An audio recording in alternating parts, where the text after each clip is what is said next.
cái mà ban công thu ni ra về ông phải đóng sổ là gì cô đó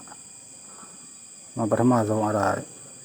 ban công thu mà chủ tay nào vậy tôi đập bạc lấy vô tay này đập tôi đập bạc à to mà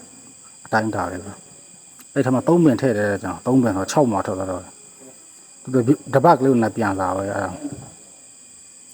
tôi đập bạc đã còn nên nó chỗ vậy mà bắt mà giống sao đặt thôi mà nó xong bên yên lên này thu lấy không mà nó xong bên yên lên thu lại sao giống ở bên dưới vậy ai mà thu thế lấy không mà cái mà đặc biệt bây giờ vì lấy hà ủ chú thế bên bỏ mà ra vậy bên nào đặc biệt làm à nào đặc biệt là đi đây nữa họ cái đặc biệt dưới vậy không à dưới mà đi mà bên thế bị thu bị lấy không à tôi bên nhà giàu mà là sao sai mà lấy xe mà nhà lấy bên cho bên góc lấy lâu mà nhà lấy cho mà nên là đi thay không à cứ mà ra rồi sau bên đi ra thì bông lên mà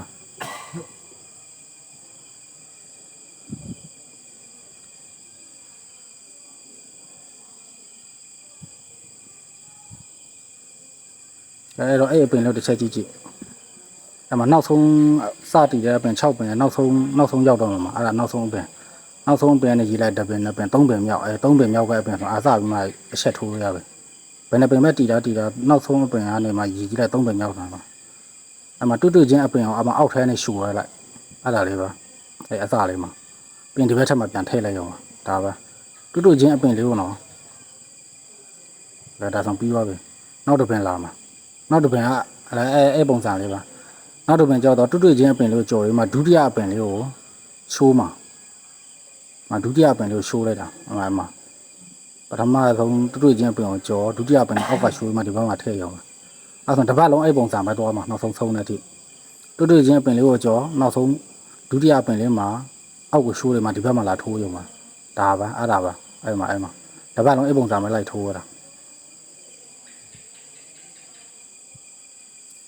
မရှင်းသေးဘူးဆိုဒီနေရာထဲမှာတစ်ချက်ပြန်ကြည့်အဲ့မှာပထမဆုံးတွတ်ချင်းအပင်လေးကြော်တယ်မှာဒုတိယအပင်နဲ့စာရီမှာထိုးထဲမှာဒါနောက်ဆုံးပင်ရောက်နေပြီဆိုတော့နောက်ဆုံးအစတာကတော့ဘယ်နေရာတော့နောက်ဆုံးအစတာကဟိုဘက်ကိုထိုးကြမရှိတော့အောက်ထဲကိုပဲထိုးချရလိုက်တာအဲ့မှာထိုးချလိုက်တော့အဲ့မှာ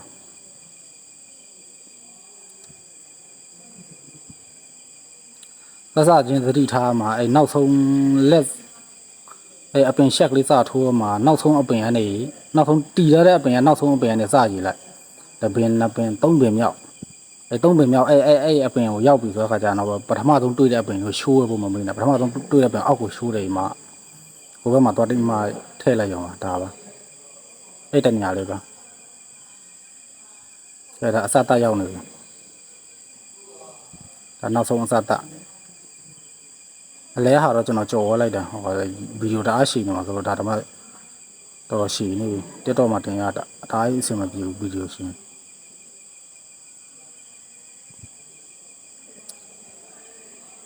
လာမယ်မှာနောက်တစ်ပြန်အဲ့ဒါအဲ့ပုံစံနေပဲပထမဆုံးတွေ့တဲ့အပင်လေးကိုကြော်ပြီးဒုတိယ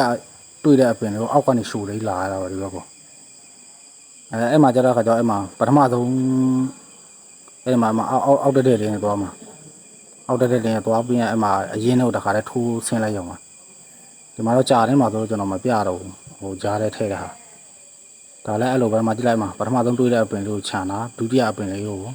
အောက်ထဲနေရှိုးอ่ะဒီတိုင်းလေးပါအဲ့မှာဒီဘက်မှာထိုးရမှာဟာကျတော့မှာပထမဆုံးတွေးမဲ့အပင်လေးကိုကြော်ဒုတိယအပင်လေးကိုအောက်ကိုရှိုးမှာပထမဆုံးတွေးတဲ့အပင်လေးကိုကြော်ဒုတိယအပင်အောက်ကလေးကိုရှိုးတယ်မှာလာခဲ့ကဲအဲ့ဒါဒါကြားတော့ပါအောက်ကိုထိုးထည့်ရမှာ